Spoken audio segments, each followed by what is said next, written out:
In reference to talking about government's role in a free society, you mentioned some of the market failures, and I think that you may have just passed over one that is of utmost importance, and that is of poverty. And in prefacing my question, I'd like to refer to what President Kennedy said, that if a free society cannot help the many who are poor, it cannot save the few who are rich. And to say that, well, we are a government of the people, and when there is a large sector of the people who are hurting, perhaps it is the responsibility of this government of the people to help out. Well, my question is regarding how free are the poor, how free are the unemployed, and how free are those people who are disadvantaged? Right. And so in reference to that, what is government's role? Sure. First of all,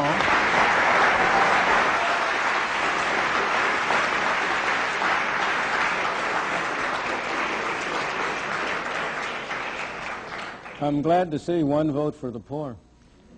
First of all, the government doesn't have any responsibility. People have responsibility. This building doesn't have responsibility. You and I have responsibility. People have responsibility. Second, the question is, how can we as people exercise our responsibility toward our fellow man most effectively? That's the problem. So far as poverty is concerned, there has never in history been a more effective machine for eliminating poverty than the free enterprise system and the free market. The period in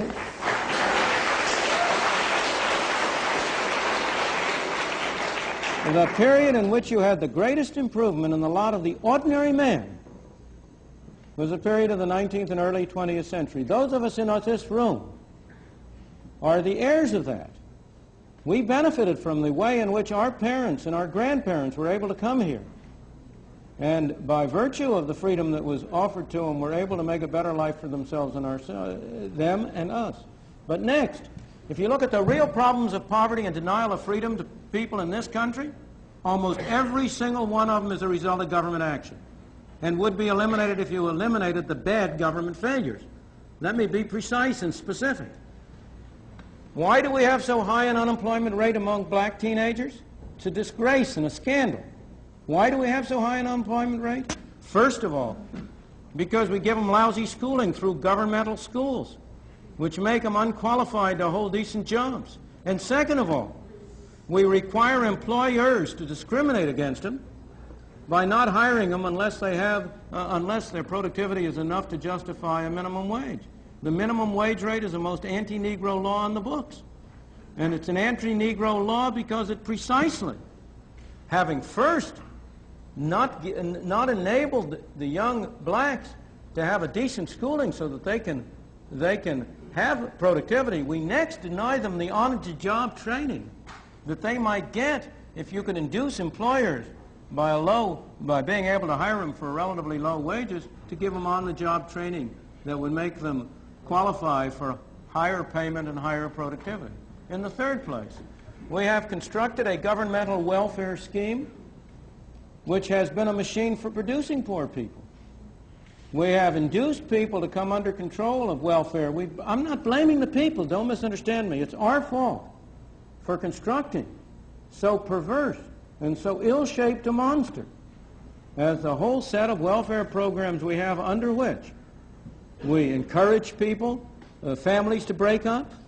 We encourage people to move from one part of the country and come to another, under which we have, in effect, made many people poor. And yet, when all this is said and done, have I ever been where? Welfare or poor. I have, sir. Of course, more so than most of the people in this room.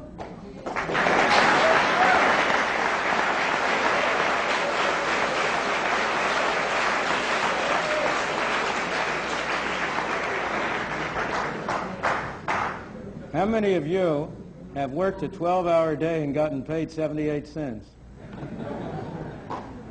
But let me go back to but you know that's all irrelevant.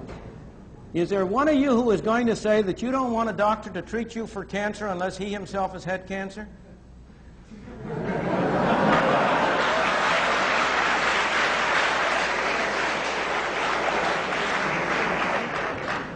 I could go down the line.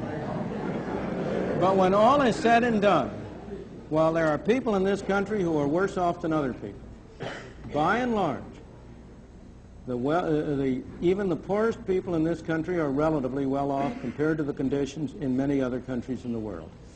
What we take as our standard of poverty,